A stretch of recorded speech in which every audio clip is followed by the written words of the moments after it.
All right, so where we're at, we've had this saw, well, actually, this saw is only about 2 years old. My original one, I don't have anymore. I'll touch on that in a moment. G'day, welcome back. Or if it's your first time, welcome. This is a long-term review, AEG chainsaw. So I first purchased an AEG toolkit back in maybe late 2019, I think it was.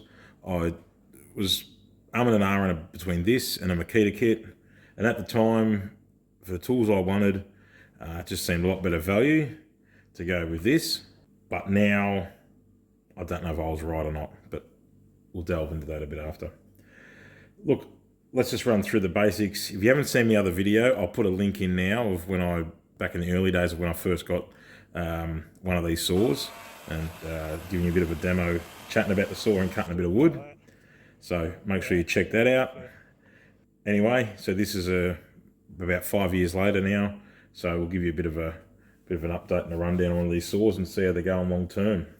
All the actual tech spec stuff you can grab off the website, because I recommend you go there and check out the Bunnings website, the AEG website. They're the two places that you can read up on them. As far as I know, Bunnings is the only place that sells AEG stuff these days. But you can have a look at all the tech spec on there, so I won't bore you with that sort of stuff. This is more just about giving you my thoughts and opinion from my experience that I've had with saws. I'm just going to let you know how it's went, and the good and the bad, because there's a bit of both. So, why did I get this initially? Well, that saw sits pretty well. Now, it will be a bit more weighted with a battery in, but not a heck of a lot. But I mean, that's where your hands go anyway, right? Is you hear the batteries in between. That weight is balanced. It's a really well balanced saw. This grip fits really well. Well, it suits my hand. You just got to pull down and then squeeze the trigger. That's good size. If you've got small hands, you might find it a bit more of a struggle if you've got really small hands, but average to large hands will be fine on that. It's got the chain brake, obviously, which works fine. Never had an issue with the chain brake. That's been great. So all this saw is, obviously, because it's battery, is you put a battery in, bar oil, and you're off cutting, as long as you've got a sharp chain, that is. So it comes with a bar cover, obviously. You know that. Let's just go through some of the pros and cons. Since my initial video about this saw, we've purchased a farm, and I've used this a lot around the farm, just for those times where I may not have two-stroke mixed up for our bigger saws, and I just thought I'll just grab this as a little pruner. My wife's used this a lot as well. It's just a very handy, light little saw. It's nice and quiet. You don't need earmuffs and all that kind of stuff, hearing protection with it. Well, I don't think that's up to you. But it's been a great little saw, and it's had a lot of use. There's a second chain and a second saw. So I'll touch on that shortly, as I've mentioned. But overall, the saw's had a lot of use, and so did the one previous. It gets used multiple times throughout the year. It's used pretty much every month. It's cut trailer loads of firewood with this. Now keep in mind, this is only a 12-inch bar, okay? So it does a pretty good job of that. Now I've seen some electric and cheap saws not be the right cutting length as claimed. They measure the overall bar length, like back in here to the tip. But only meant to actually, when they quoted bar, a 12-inch, 15-inch, 18, 20, 30-inch, whatever, is supposed to be the cutting length. So what's exposed. So let's put a square edge on this. Now there is the little plastic rakes there, but we won't count that. We'll go right back here. And you look at that, out to the tip, and that's 200 and, just 200, I'll be generous, 275 mil. They claim it's a 300 mil, but you can see it's not 300 mil. 300 mil will be out here. That is 300 mil, and I mean, it's a, to be honest, I've never actually measured this until right now. So that's very misleading. Let you work out what you want to feel about that. I contacted AEG and I said, look guys, I put oil in, and within about 5 minutes, I've got oil running everywhere. Even if only, half fill the tank, I've got oil running everywhere. And they said, oh, that shouldn't be happening. Send us the saw. So I sent them the saw, couple of weeks, few emails, couple of weeks I think it was, off the top of my head later, I got this saw. They sent me a replacement saw. So I don't know if it's a refurb or it was dinky die proper brand new, I'm not sure. It appeared to be brand new. And this saw has ended up with the same issue as well. Just the oiling system on these isn't probably the best. You can drain oil. I know they say drain oil and fuel and saws, but look, reality is a lot of people don't, especially with the bar oil. You don't be tipping bar oil back into your bar oil bottle, do you? You end up just copping it and go, yeah, it's going to leak out a bit. It is what it is. This thing just dumps the whole lot.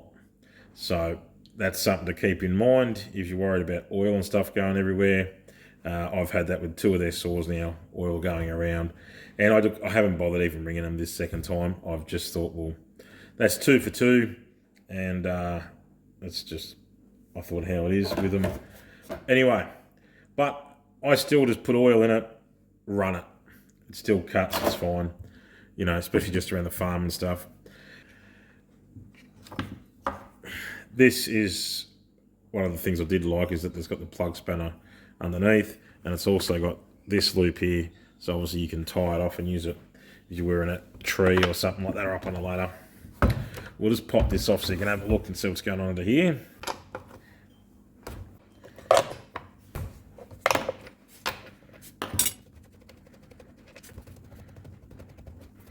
Back it off a bit. This is your chain tensioner, but it's always really stiff to get on and off, which I just wasn't a fan of. The first one wasn't, but this one was. So, like, considering those little issues I had with the old one, and this one's probably worse, to be honest. But the problem is you can't regulate oil on these cheap saws, and I reckon all chainsaws should have adjustable oilers. So this is the oil. It just dumps so much oil, even when you're using it. Like, you're never going to run your chain dry, that's for sure. But it just wastes so much oil, and you get a lot of oil over your firewood as well.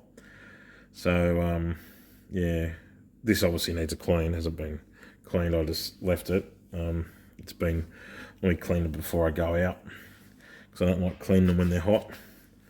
And because, you know, this all does get pretty warm if you're doing a fair bit of use in it, normally for camping and that kind of stuff. You want to keep that in mind and decide whether, you know, you want to be using something that's dripping oil everywhere all the time. Now, you can get the bags and cases and all that. So here you go. If you have a look, see that, very, very snug, and it's still not in, sort of stiff. Where the other bar covers and that, they just seem to fall on. This one just seems to always be a bit finicky.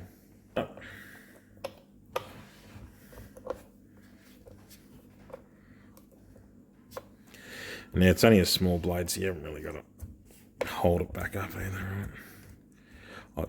I'm not too worried about the tension of it, actually, because I've got to, as I said, I've got to clean this saw anyway, but we'll put it back together for a minute. You just snug them up, nothing too crazy. All right, chain brakes on. Put this back in here. There you go. So in summary, the saw was replaced after a couple of years because of excess oil. Replacement saws come. The bar cover, as you've seen, is a bit finicky to get on. The other one used to just fall straight on. And this has got an oil issue, worse probably than the other one, where it's just dumping oil non-stop, and the amount of oil coming out on the chain and that is ridiculous, and it just really chews through the oil in this saw. But cutting, it cuts good, battery life's good, it works well in that kind of thing. So I don't know if there was just some average batches or a few problematic saws. This could be in the early days of these. Maybe they've fixed it since. But yeah, it's just something to keep in mind when you're looking at these saws. There's a plethora of electric battery saws out there now anyway too, that are far cheaper than these. Now, I did go AEG over Makita, but looking at what I do now with my tools and especially some of the accessory you can get now with Makita, you know, and Milwaukee's another one as well. I'm probably more of a fan of the Makita stuff, I guess. So at some point in the future, I will probably actually get rid of all my AEG gear and switch out to Makita. That's sort of my thoughts on it all. That's just my experience and my opinion of what I've had. But look, for a little brushless 18-volt chainsaw, it's been pretty good. And just those points, you know, keep in mind. If you're going to have a look at one, you are looking at getting one, I wouldn't say don't get one, but I'd just say, you know, be cautious about it, and definitely just check out that side cover if you do get one. Make sure it comes on and off easy. Know that it's not a 12-inch 300mm cutting bar. It's 10 3/4. So this, and if you're taking into account this plastic rake bit, I'll get there eventually, this plastic rake bit here, I mean, you'd be lucky to be cutting with 10 inches of bar. So you probably, I mean, you can cut around a log as well with a small bar, but the best, if you're very lucky, you'll cut a 20-inch log. That's the utmost you'll cut with it, is 20 inches, I'd say. And it's suck a bit of power out of it, and it'll take a while with the little pruning chain and that they have on them. So that's just something to keep in mind as well, and keep an eye on that oil consumption. Apart from that, it's been a great little saw. If you've enjoyed the review and gives you a bit of insight into this AEG 18-volt brushless chainsaw. Until next time, good on you, eh? Hooroo.